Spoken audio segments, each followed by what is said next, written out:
is we have one item on the agenda for this one, and I will read that, and then I will ask 3 times if anybody would like to come speak to that issue. And if you would like to share, you can come up to the microphone, tell us your name and where you live, and you can share with council. Council won't be discussing it right now. It will come back in the council meeting where we'll discuss it there and take the next steps. Excuse me. Okay, so the item is to amend the private sector to assemble at least 2 parcels of adjacent land in the comprehensive development CD zone in order to plan land development projects comprehensively using a larger number of permitted uses with approval by the site plan approval process. Also to permit development by using the group dwelling approach as well as individual apartment buildings on separate lots as outlined in the planner's report. So I'll ask 3 times. Would anyone like to speak to this? Hello, Miss Martha. Is it you or Walker that's going to speak to this? I apologize. Actually, I'm grateful that you're so patient with me and my We love Walker. my pal here. Thank you for that. I'm Martha Cassidy, and I live on Herbert Street. And 8 years ago, I think, when I was campaigning for you, Your Worship, for your first election, one of the comments that I made to you at that time was that the people who live in Ocean Breeze wanted a sidewalk. So that's been on my mind for over 8 years. So the purpose of this presentation really doesn't have to do specifically with whether or not to make the development larger or smaller. I believe that a good development is a good development. I hope there will be homes for children or for families as well included in that. But I would like to make a case for adding to the development agreement, probably for forever, that the importance of adding a requirement that the development agreement specify the construction of sidewalks whenever there are multiple dwellings as part of the plan. To my knowledge, every person sitting on Yarmouth Town Council at this time lives on a property bordered by a sidewalk. I contend that this may make it difficult for councillors to understand the difficulties presented to those who live where one is not easily accessible. Scooters, wheelchairs, strollers, etc. are nearly impossible to use along the side of a road, especially a road that is busy. The situation is made worse, of course, if there's a ditch next to that road. With an aging population, and I am part of that, comes the fact that many stop driving a car, usually or often, but not always by choice. The town bus is a good addition, but waiting for it by the side of a road is uncomfortable in rainy and winter weather, and sometimes it's not very safe. When a developer is in the process of developing a property, the equipment and people who could construct a sidewalk are already there. And it's already muddy. And there's no extra disruption to the people who are using the street. I suspect that a per meter cost analysis of a sidewalk being built by the developer while the development is under construction versus the town doing it someday when you can put it in the capital budget,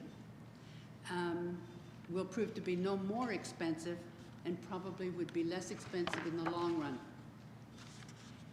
It certainly won't be as inconvenient as the town doing so 8 to 10 years after the development has been completed. When council makes sidewalks a requirement of a multiple dwelling development, it will demonstrate clearly that the living conditions of its residents are a priority. And I have some numbers. And as an example, we are talking not, well, the Ocean Breeze is probably going to be abutting much of the property that we're looking at for development anyway. Or farther east, farther south and east. Oh, someone saying, I thought it was farther west, but Okay. keep going. At the present time, the Ocean Breeze people walk past the Wesleyan Church as far as Parade Street and then to Jody Shelley Drive before they have the safety of a sidewalk to get to shopping or the cemetery. We referred that one to budget, I believe, did we not?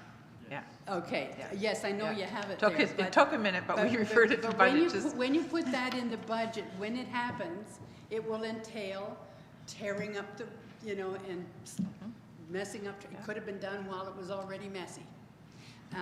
And 8 kilometers on the Haley Road to the back entrance of the Mariner Center.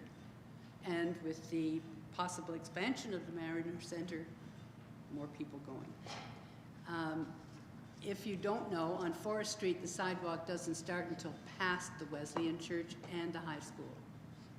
And it's 9 kilometers, 0.9 kilometers to the sidewalk on Argyle Street. So, for your reference, a half a kilometer is Main Street from Forest to Parade. That's a half a kilometer. So that's a fair piece to be traveling.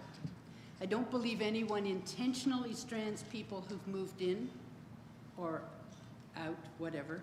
I do believe if the development agreement, when issued, had specified that sidewalks be constructed on the street sides of the property, the developer would have done so with the same care and attention to detail that the dwellings he's constructed elsewhere throughout the town of Yarmouth already show.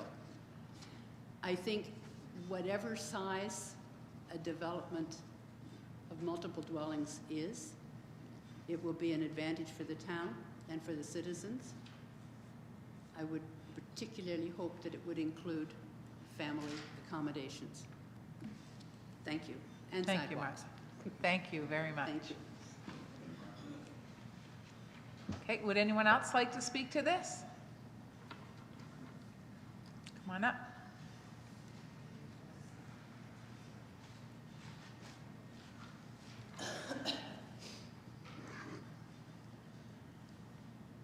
Thank you. My name is Doris Powell. I had a few questions when I looked at that diagram that was there attached to this issue that you guys are gonna vote on today. I think it's a great idea to have an area set aside for residential development, because then if you have developers from away, they see that we already have our ducks in a row, we're planning on growth, and we want people to move in, et cetera, et cetera. The one thing that bothered me, though, was it seemed to be very much geared towards rentals and apartment rentals and duplexes, but it didn't seem to be geared towards single-family home ownership. And my understanding of the MPS is that Yarmouth needs to focus on that because we have the highest rental per capita anywhere in Canada. And so, I guess my question is, are we still going towards this seniors paradise where everyone's just renting and, using up their pension and on their way out? Everyone's on their way out when they come here. Is there anyone who's coming here that wants to start a family? Do you understand what I'm saying? It's like Absolutely. we appear to be enticing just retirees, and I see that with the Ocean Breeze. I see it with the stuff in front of my house. For those of you who don't know where I live in Brunswick, and I have those 4 duplex rentals in front of me. If they were single family home owned, or if they were at least not rentals, it wouldn't have been so bad, but they're rentals.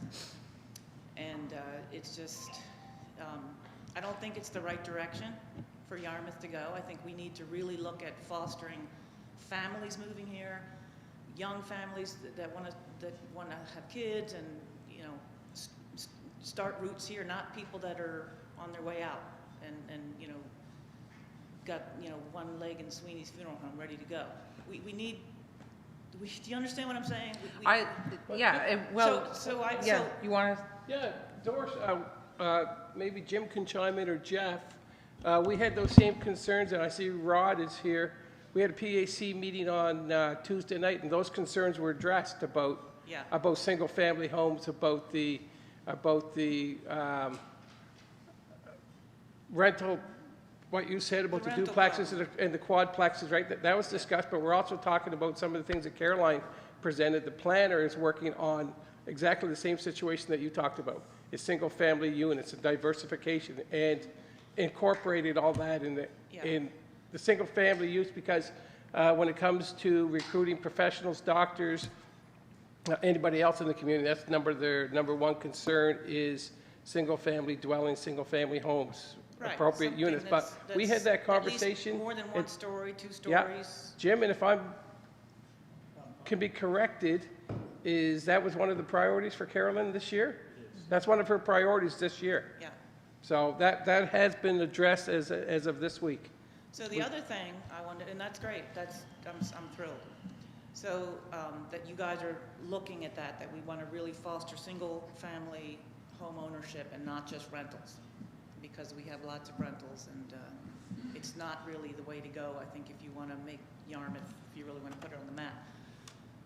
The other thing is, I read in this proposal is that you want to change it from 5 hectares to 2 hectares. So allowing these developers to buy smaller lots rather than larger lots. And I don't know if that's really the best idea, because you really want to entice bigger developers, not these little onesie-twosies they're gonna just put in one, you know, like Ocean Breeze gonna put in one more little Ocean Breeze after they have it sold, and then another Ocean Breeze after they, if you notice, they usually don't build them till they have them pre-rented, like ready to go, and then they put them in and they're already rented. So they're just doing this little Texas two-step, when really what I think Yarmouth wants to entice is a large developer that wants to buy a large tract of land and do something really neat, something interesting. And I think the planner could be proactive and actually draw something out, maybe some ideas that could be floated out there where developers could go, hey, wow, that would be cool. We could build these cool houses, and it'd be a development, it'd be right near the ocean, and, you know, X, Y, and Z, and I think we're selling ourselves short. I know that Yarmouth needs tax base, and yes, believe me, because my taxes are high and everyone else's are. So I understand that, but we can't cut our nose off despite our face, and, you know, we're bigger than that. We're better than that. Why do this 2 hectare thing when we can try to entice the big fish? And what I find is when you do these little pieces, you'll end up with the thing that looks like a patchwork, and it doesn't look really planned. And that's one thing I noticed when I first came to Yarmouth, was the planning was very much patchwork. It didn't make any sense. It was, I mean, again, a lot of it was already here from 100 years ago, but it doesn't have like a real feel like it was a planned community. And so here we have this huge piece of land there on the south side that could be like it could be so cool. You know, if you had a big developer come in there, put in nice houses, single family, you know, 2-story, and what you'll find is people will want to live in a house like that near the ocean. But I don't think people are going to say, wow, I really want to move to Yarmouth so I can live in that single-story duplex, you know, rental. I mean, at least if they owned it. But so anyway, so those were my 2 concerns, was that I think it's a great idea that we have this land set aside, and we've actually planned it, and we said, okay, that's our next place where we're going to grow, because it's an awesome spot to grow from. But I don't think it's a good idea to make it where you only have to buy 2 hectares at a time, and where I think we should really, like I said, draw up a plan, come up with some ideas, and you might even entice developers to come here and want to build really nice houses, which will then bring some professionals here. Of course, again, that all goes along with jobs. Jobs is always going to be there. that are well-paying jobs. So that's still job one, is getting jobs here. But again, those were my two concerns with that piece of land. It's a beautiful, huge piece of land, has so much possibility, great location. So don't sell yourself short and just take the first little developer that shows up and says, I want to put a little seniors duplex, 2 or 3 of them like what we have with the Ocean Breeze. The other thing you need to think about, Ocean Breeze didn't put in the sidewalk like they were supposed to, and also lighting they didn't do. Where I come from, in order for a developer to come in and do those things, they have to float a bond. They actually have to have the money in the bank, and a lot of times the towns will keep that money in escrow while they're building, to make sure that that sidewalk and that infrastructure and that lighting and that sewage all goes in. Because then what happens is we're holding the bag. Just because this is taped, oh, correct me if I'm wrong, they didn't have to do that. That they did not do something. Yeah. Well, then we should have made. Yeah. we Which should is have what made them do Martha, something. which is what Martha just Yeah. spoke to, right? Yeah, so that any developer change. that comes in, we have to heighten the bar. Our bar is, if you want to build here, you have to have certain things, and you have to have money to do certain things, lighting, sidewalks, infrastructure, sewage, whatever, because we don't have the money to do sewage for some large development. But if they're a real development and they have, they are serious about what they're doing, they'll have the money put aside for that. So, anyway, that's all I have to say. Thank you. Thank you. Cliff, did you want to, or wait? Yes, Your Worship, unless any more public, Yeah. speaker. I'm going to ask one more time, but does anybody else want to speak to the, I've got one more. Mr. Powell, and then we'll, Hi, I'm Rob Powell. I live in New Brunswick, 109 Brunswick. Just like to backstop the first speaker's comments. I agree 100% with everything she said.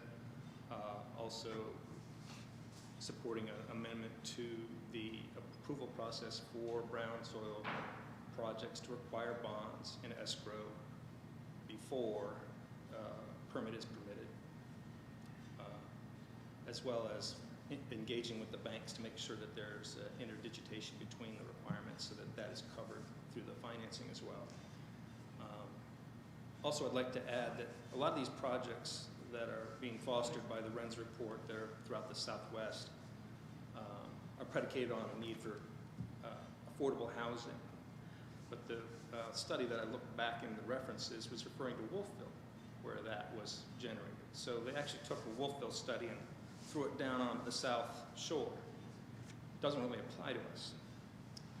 So towards that purpose, to get affordable housing, I've noticed that we have a very restrictive building code. It's expensive.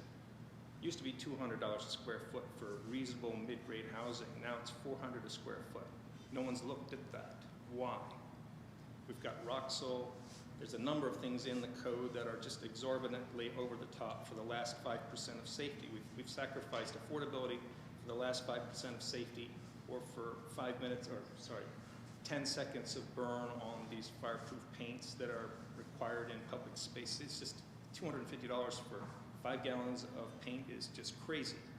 And it turns out there's one manufacturer that provides that.